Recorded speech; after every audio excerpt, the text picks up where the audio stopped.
Wow teman-teman, ini ada obat yang bernama asetilsistein teman-teman, kapsul 200 mg.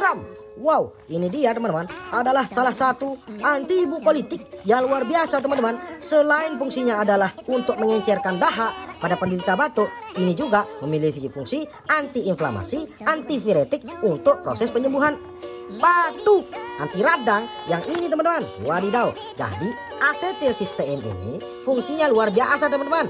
Ini kita lihat teman-teman. Wah, ini dia komposisinya 200 mg. Mukolitik pada penyakit bronkial, pada paru kronis disertai dengan mukus yang tebal. Ini dia teman-teman. Ada beberapa indikasi dan kontraindikasinya teman-teman. Wow, sebelum konsumsi harus dengan saran dari tenaga medis. Wadidaw, tak boleh sembarangan. Nanti kalau sembarangan bisa overdosis. Wadidaw. Wow, hati-hati teman-teman. Kaplet ini dia, kapsul 200 mg. Wah, teman-teman, ternyata kapsulnya seperti ini teman-teman. Wah, suaranya luar biasa teman-teman. Ada seperti pasir. Wadidaw, kemasannya ada kapsul 200 mg.